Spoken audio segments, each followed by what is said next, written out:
Dans ce tutoriel, nous allons survoler le logiciel Celtix. Premièrement, en ouvrant l'application, on peut apercevoir les différents modèles de projets et à droite, vos projets récemment créés.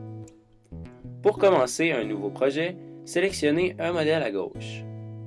Dans le cadre de la web télé par exemple, le modèle scénario vous sera le plus utile. Donc on va cliquer juste ici. Une fois ouvert, on commence par créer la page titre. Pour ce faire, sélectionnez l'onglet Page titre dans le bas de la page et complétez les cases. Une fois la page titre faite, on peut passer au scénario. Sélectionnez cette fois l'onglet Scénario encore une fois dans le bas de la page. Le tiroir ci-dessus vous offre tous les outils nécessaires pour l'écriture du scénario.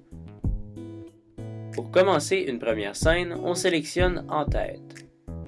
Cette fonction sert à introduire une scène en indiquant le lieu où la scène se déroule et sa durée. Une en-tête est requise à chacune des scènes. Puis on clique sur Enter pour passer à l'autre fonction.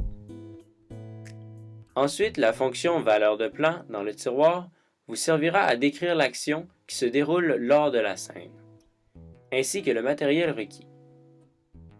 Important d'ajouter le plus de détails possible.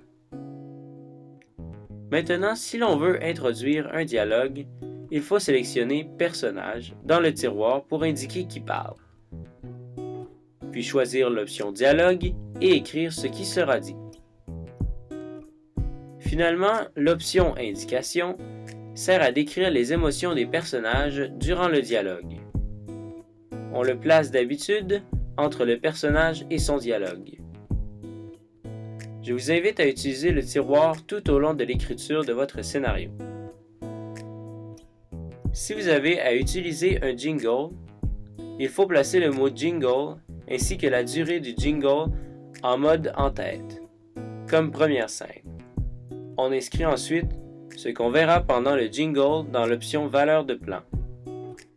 Il faut finalement écrire le titre, l'auteur et le lien de la musique dans l'option Dialogue. Une fois le scénario complété, allez à l'onglet Mise en forme PDF et sélectionnez l'outil d'option de formatage. Une fois ouvert, cochez les deux cases afin d'y inclure la page titre et les en-têtes. Il ne reste plus qu'à l'imprimer.